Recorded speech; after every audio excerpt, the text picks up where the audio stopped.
मार्गशीर्ष पौर्णिमेच्या दिवशी मृग नक्षत्रावर सायंकाळी दत्ताचा जन्म झाला, म्हणून त्या दिवशी दत्ताचा जन्मोत्सव साजरा केला जातो।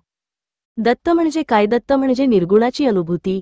दत्त म्हणजे आपण ब्रह्मच आहोत, मुक्तच आहोत, आत्माच आहोत, अशी निर्गुणाची अनुभूती ज्याला दिलेली आहे। दत्त जन्माचा इतिहास अत्री ऋषींची पत्नी अनसूया ही पतिव्रता होती। पतिव्रत्या असल्यामुळे त्यांच्या अंगी एवढे सामर्थ्य होते की इंद्रादी देव घाबरले। ते ब्रह्मा, विष्णू आणि महेश यांकडे जाऊन म्हणाले, त्यांच्या वराने कोणालाही देवांचे स्थान मिळू शकेल किंवा कोणीही देवांना मारू शकेल, म्हणून यावर आपण काही उपाय करावा। हे ऐकून त्रिमूर्ती त्यांच्या पतिव्रतेची परीक्षा बघण्यासाठी गेले। एकदा अत्री ऋषी अनुष्ठानासाठी बाहेर गेले असताना अतिथींच्या वेशात त्रिमूर्ती आले आणि अनसूयेकडे भिक्षा मागू लागले। त्यावर अनसूयेने सांगितले, ऋषी अनुष्ठानासाठी बाहेर गेले असल्यामुळे ते येईपर्यंत थांबा। तेव्हा त्रिमूर्ती म्हणाले, तोपर्यंत खूप वेळ होईल आणि आम्हाला खूप भूक लागली आहे। लगेच अन्न देणे शक्य नसल्यास आम्ही दुसरीकडे जाऊ। तसेच आश्रमात आलेल्या अतिथींना तुम्ही इच्छाभोजन देता असेही आम्ही ऐकले होते, म्हणून इच्छाभोजन करण्यास आम्ही आलो आहोत। यावर अनसूयेने त्यांचे स्वागत केले आणि जेवायला बसण्याची विनंती केली। अनसूया जेवण वाढायला आल्यावर ते म्हणाले, आपले सुंदर रूप पाहून आमच्या मनात अशी इच्छा झाली आहे की तुम्ही विवस्त्र होऊन आम्हाला वाढावेत। त्यावर अनसूया यांच्या मनात आले की अतिथीला विनमुख पाठवणे अयोग्य होईल आणि माझे मन निर्मळ असल्यावर कामदेवाची काय बिशात, माझ्या पतीचे तपफळ मला तारील। या विचाराने त्या अतिथींना म्हणाल्या की मी आपल्याला विवस्त्र होऊन वाढीन, आपण आनंदाने भोजन करा। मग त्यांनी पतीचे चिंतन करून विचार केला की अतिथी माझी मुले आहेत आणि विवस्त्र होऊन वाढायला आली।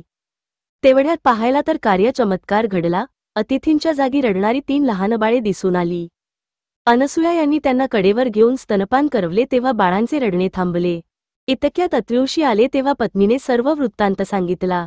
त्या म्हणाल्या, स्वामीन देवेन दत्त, याचा अर्थ हे स्वामी, देवाने दिलेली मुले। यावरून अत्रींनी त्या मुलांचे नामकरण दत्त असे केले। बाळे पाळण्यात राहिली आणि ब्रह्मा, विष्णू आणि महेश त्यांच्यासमोर उभे राहिले। प्रसन्न होऊन वर मागण्यास सांगितले तेव्हा अत्री आणि अनसूयेने बालके आमच्या घरी राहावी असा वर मागितला।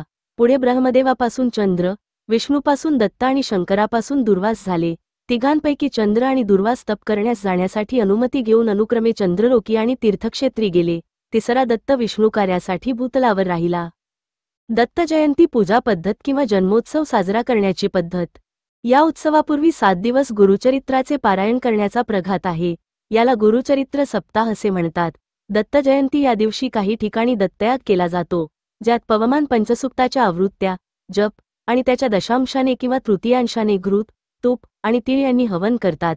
असे मानले जाते की दत्तात्रेय देव गंगा स्नानासाठी येतात, म्हणून गंगेच्या काठावर दत्ता पादुकाची पूजा केली जाते। दत्तपूजनाच्या पूर्वी उपासकाने अनामिकेने विष्णूप्रमाणे उभे 2 रेषांचे गंध लावावे। दत्ताला 7 किंवा 7च्या पटीत जाई आणि निशिगंध हे फुलं वाहावे। फुलांचे देठ देवाकडे करून ती वाहावीत। चंदन, केवडा, चमेली, जाई आणि अंबर या उदबत्तीने दत्ताला ओवाळावे।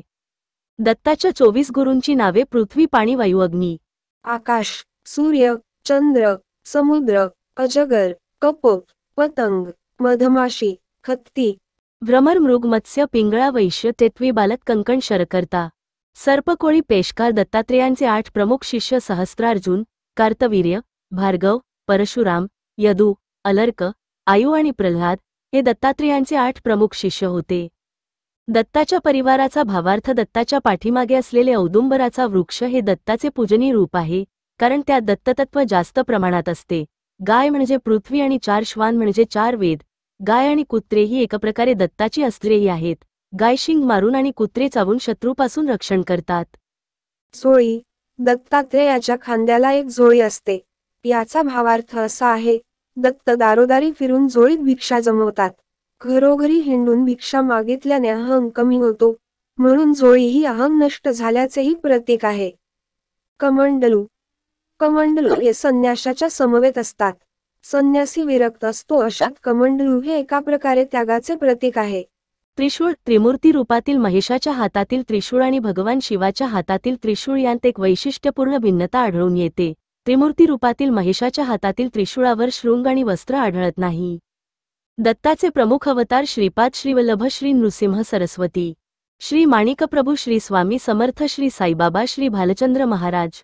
दत्तात्रेयांचे अंशंशात्मक अवतार योगीराज, अत्रिवरद, दत्तात्रेय, कालाग्निशमन, योगीजनवल्लभ, लीलाविश्वंभर, सिद्धराज, ज्ञानसागर, विश्वंभर, मायामुक्त, श्रीमायामुक्त, आदिगुरु, शिवरूप, देवदेव, दिगंबर, कृष्णश्याम कमलनयन.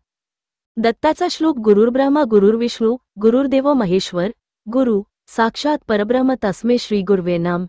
दत्ताचा जयघोष अवधूत चिंतन श्री गुरुदेव दत्त अलख निरंजन दत्त गायत्री मंत्र ओम दत्तात्रेयाय विद्महे अवधूताय धीमहि तन्नो दत्त प्रचोदयात दत्त बीजमंत्र दम दत्ताचा जप दिगंबरा दिगंबरा श्रीपाद वल्लभ दिगंबरा दत्त तारक नामजप श्री गुरुदेव दत्त.